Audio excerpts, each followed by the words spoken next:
I feel about House of the Dragon Season 2 Episode 1, A Son for a Son, is rather complicated. For everything that was done well, there was something equally as bad, with lots of middling stuff in between. I know Fire and Blood was never going to be an easy book to bring to screen. The analogy I've always used to describe the process is when you've not quite got enough butter for your toast. So you either spread what you do have thin to make it work, or add some condiments like jam to bulk it out and fill in the gaps. With Fire and Blood, you definitely don't have enough butter for your toast, i.e. added content will be needed. But oddly, in House of the Dragon's case, they've chosen not to use the limited source material they have access to its maximum potential, and have left huge unbuttered patches on your toast that no amount of jam is going to fix. For me, this is all perfectly summed up with the handling of Jaehaerys' story in Episode 1. There was so much left undone. From a structure point of view, I can understand why the writers chose to skip over the Vale and White Harbour parts of Jace's trip, as much as I would have loved to have seen them. But I was very shocked how little time we actually spent in the north, given how much interesting and intriguing stuff happens there in the book. Jace and Cregan's relationship is supposed to be very compelling, and I can't really say that it even exists in the show,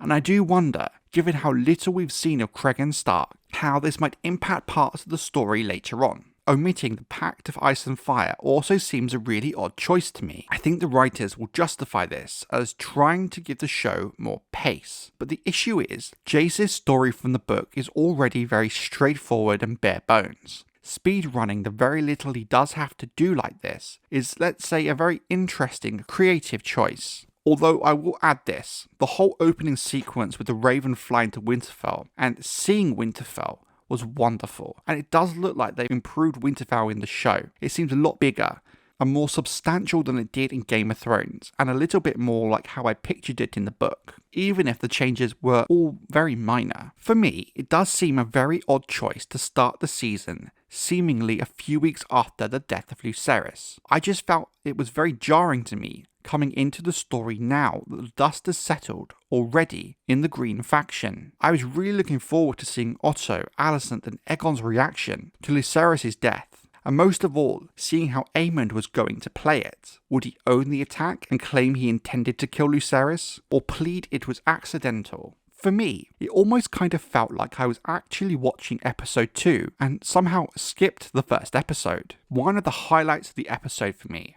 was Tom Glynn-Carney's performance as Aegon. He really did steal the show, and I know a lot of people that are now very morally conflicted when it comes to Aegon as a character. Aegon seems a much more self-assured and seems to have the desire to actually be a good king. We very much see this in the small council scene with little Jaehaerys, that Aegon seems to be taking his role a lot more seriously. When Aegon and Otto siege the petitions, you can see that Aegon is trying to do the morally correct thing, even when, as Otto states, is very much against the crown's interest. I think perhaps a lot of this can be traced back to Aegon's need for love and approval, thus wanting his small folk to love him. But it does really seem, from the glimpse we have, that Aegon does seem to be doing a decent job as king. And of course, while the books are hardly a balanced source of information, for the most part, the small folk did seem to like Aegon somewhat. But herein lies the issue with Aegon in Season 2, and it's an issue of the writer's own making. They went so far down the line, the Aegon is horrible person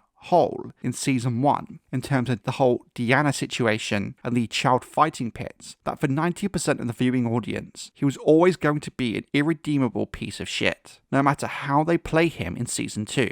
There is no coming back from how low they set him up as in Season 1. So now in Season 2, when we have this caring, more light-hearted Aegon, who is genuinely funny and a pleasure to watch, it almost feels as if we're watching a totally different character altogether, and there's definitely going to be some viewers who are going to have difficulty blending the two. Like I said, all of this is elevated by Tom Glynn-Carney's wonderful performance. In terms of the whole Alicent and Criston Cole relationship and their scenes together, well, I'm not really sure how I feel about it. I'm not really sure it benefits the character's growth in any way, and if anything in the case of Cole, I really feel like it's going to negatively impact him, given how much of a hypocrite it now makes both him and Alicent. Oddly, I don't really have an issue with the sex scenes in general, as it is just what it is. I just don't care for them. But by far the biggest issue was the fact it was sex scenes plural. all, there was 2 of them. Okay, so you establish Alicent and Cole's relationship towards the start of the episode. It feels very outfield given how little build-up we get other than a single scene in season 1, but fine, we'll give that the benefit of the doubt. Then the second one during Blood and Cheese was just so unnecessary and really undermines the shock of Blood and Cheese in a way. Now, I do think there is a better way they could have handled this that would have given viewers a genuine and true shock. If they were committed to having Alicent and Cole having sex during Blood and Cheese, then cut the first sex scene at the start of the episode. It does little to serve the story, and at least by cutting it, you're going to shock the hell out of the audience in a big way. First time we see Alicent and Cole together is directly in the aftermath of Blood and Cheese. Now, while I'm no fan of this relationship, I am interested to see where it goes, and exactly what they're going to do with it, and ultimately, what the point is. I'm hoping there's going to be some genuine purpose, and not just sex scenes for the sake of it. Now, I've seen a lot of fans criticise the idea of Rhaenyra going to look for Lucerys' body, as far back as when this concept was first leaked months ago. And to some extent, I do understand where they are coming from. But as Daemon addresses in the episode, they all know how much of a risky move it is. Narratively, did we need these scenes? Not really, but they are very important in addressing some of the bigger issues of adapting Fire and Blood to TV, which is how little Rhaenyra physically does during most of the war, especially early on. Creating a sequence of scenes like this makes her a much more active character in the story and does provide some compelling emotional moments. But as I agree, at the cost of it really making sense within the story, like with Tom Glynn-Carney, Emma Darcy really did steal the show here. Rhaenyra spoke only 4 words the whole episode, but Emma was still able to convey so much heartbreak and emotion, and I could really feel a sense of loss and grief. Emma managed to do so much with just body language alone. It really takes a fantastic actor to be able to convey so much with so little. The funeral for Luke was also really well done, not just because of Emma's acting, but everything from the cinematography, music, and the performance by the supporting cast, in particular Harry Collette as Jace. He did a really good job in the scene where he returns from the north. Again, much like Emma Darcy, his performance really conveyed so much emotion with him saying very little, and that's the mark of a truly great actor. The way this scene cuts between the funeral and Alicent in the sept lighting candles of remembrance for the dead,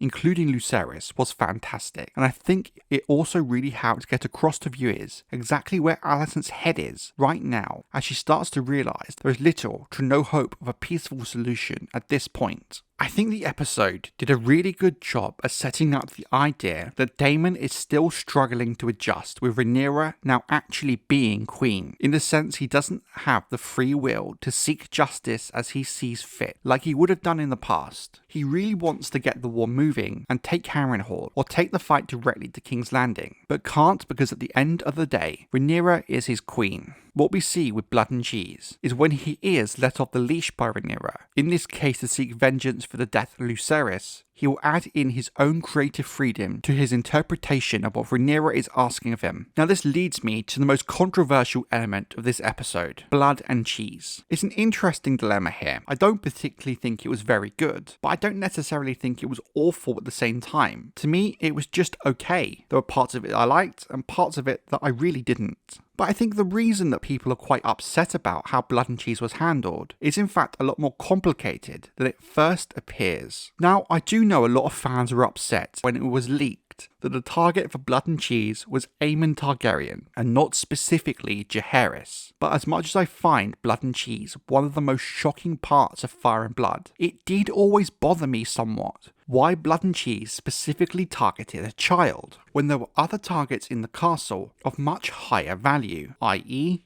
Aemond. It makes much more sense for him to be the primary target, so I don't really have an issue with this. Now, an argument I've seen a lot online in reaction to this is that it's once again taking the blame away of the murder from the actual characters themselves, and minimising Daemon and by extension Rhaenyra's role in it. But I think here's the key detail many fans missed the first time they watched Blood and Cheese, and something I only picked up on my second viewing, which does in fact bring it slightly more in line with the book, and does make made Daemon more culpable. When Blood asks Daemon what if they can't find Aemond, the camera cuts to Daemon, showing us a knowing smirk on his face. That implies he means for them to target Jaehaerys. But the bit people have missed here is when Blood and Cheese can't find Aemond, Blood tells Cheese he said a son for a son. The key part there is he said a son for a son. Nowhere in the scene where Daemon gives them their orders does Daemon ever actually say that to them. Therefore, back when Daemon was giving them the orders, when the scene cuts as he smirks, we now know that Daemon gave them the son for a son instruction. And to be honest, I don't hate this. Yes, they could have made it a little bit more obvious in the show and just had Daemon say it, but I'm not mad at this more subtle approach. At the end of the day, even if Aemond was the first target, Daemon still knowingly ordered the murder of a 6-year-old, and it seems from the preview clips we've had for the next episodes, he is going to be held accountable to it by Rhaenyra. Now, I did find the actual Blood and Cheese sequence a little bit underwhelming. And like I said, I sadly think they did slightly miss the mark with it. In terms of the way it was shot and the pacing, it was very well done, and the actors for Blood and Cheese did a good job at coming across as horrible people. But for me, it was fundamentally different from the book, but not in a good way. I think we always knew Blood and Cheese was going to be very different in the show, given the fact that as of now, Maelor does not exist. The lack of Maelor, and thus taking away the Sophie's choice aspect of forcing Helaena to choose between her two sons, only to kill the opposite one, was always going to change the nature of Blood and Cheese. Yes, it could have worked with Jaehaerys taking Maelor's place, but given they came for a son, and she only has one son in the show, that element was never going to work on TV. If you want, check out a video I made last year warning about how Blood and Cheese was going to need to be changed to make it work for TV. Now, I've seen a lot of misunderstanding online about why people are disappointed with what many called the Red Wedding of the Dance of the Dragons. Now, I want to make this clear. I can't speak for everyone, but I don't believe it's because people wanted to see gory, brutal child murder. In fact, the way they did it in the show with just sounds was grim enough, especially when you consider if you listen very carefully as Blood puts his hand over Jaehaerys' mouth, you can hear him crying for his mother to help him. It's actually quite harrowing, and it is amazing what you can convey just with sound alone. And let's face it, there was no way HBO was graphically going to show a child being killed on screen, and it's actually quite refreshing for it to be done in this more subtle way. But I do believe that's not actually what most people have an issue with here. For me, the most horrifying part of Blood and Cheese isn't the gore or the blood, or frankly even the child murder. It's the psychological element to it. It's what made it stand out against the dozens of other gory deaths in A Song of Ice and Fire. First off, you have Alicent incapacitated, forced to watch helplessly as events play out. You have Helaena forced to choose which of her sons dies, then double-crossed and the other son killed. You have a child who's just watched his brother be brutally murdered, be told by the killer that his mother wanted him dead. From a psychological aspect, it's absolutely brutal, and that's what I feel was missing. Most of all, I think it was losing the Sophie's choice aspect of it. Now, I've seen Phia Saban take a lot of criticism for her performance as Helaena during Blood and Cheese, but if I'm honest, I don't really think that's fair at all. I think she did a wonderful job given what she had to work from. My main complaint seems to be Helena's muted reaction to Blood and Cheese, and that she didn't really get all that distressed, even when she just witnessed her son die horrifically. But I think given the context of the character in the TV show versus the book, this kind of reaction from her does actually make sense. We don't really know much about her as a person in the book. Thus, when the writers were working on season 1, they had to really build and flesh out her character a great deal. They did this by making Helaena appear to be somewhat autism coded and very socially awkward.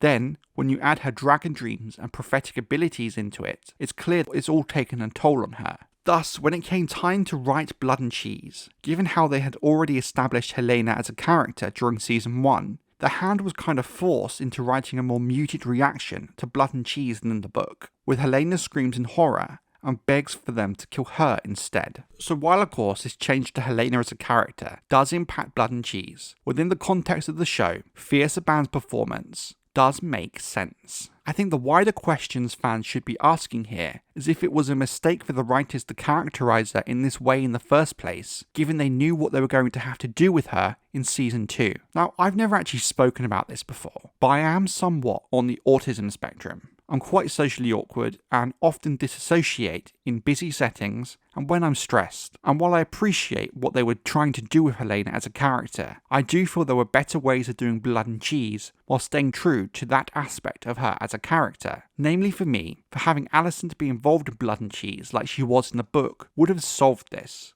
You could have allowed for Helena's more in-character reaction while having Alicent with a more horrified, dramatic reaction. In that way you kind of get the best of both worlds here. Now here's the thing, for a book reader's point of view, fans who knew Blood and Cheese were coming, I think we were always going to be disappointed with Blood and Cheese. I've made 2 videos talking about this very thing last year. Given what they had established in Season 1 with the lack of interaction and inclusion of Helaena and her children, it was always going to be a tough ask to make it impact the same way it does in the book. Losing that psychological aspect of it certainly didn't help either. But from a non-book reader point of view, from the people I've spoken to from a more casual audience, they generally found Blood and Cheese horrific and shocking, which if we're being honest, makes sense given they had no idea it was coming. For me, the big issue with the show's Blood and Cheese is it didn't really give me the emotional gut punch the book did, for all the reasons I've just talked about. And I think what really puzzled me about is in terms of parts of Fire and Blood that are adaptable to TV, Blood and Cheese was one of the few parts that you could literally rip from the page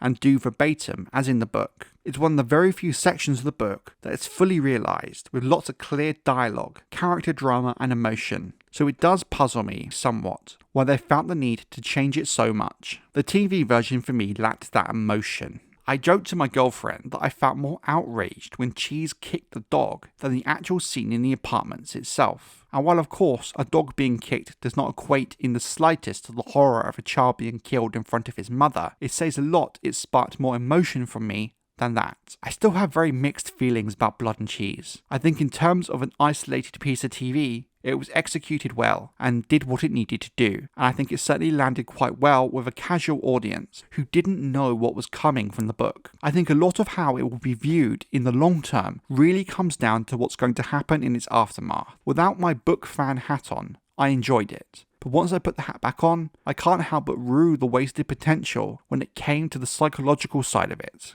For me, I would give episode 1 a generous 7 out of 10. There were lots of things I really liked about it. I felt it was really well acted and visually was a huge improvement over season 1. But there were some very odd creative choices this episode that I think did let it down. But I'm not going to let this be a bearing on the rest of the season. I've been told by multiple people who have seen the first 4 episodes that out of the 4, episode 1 was by far the worst and really the outlier among them. So while it has been a bit of a shaky start, things do seem to be looking better for the weeks ahead.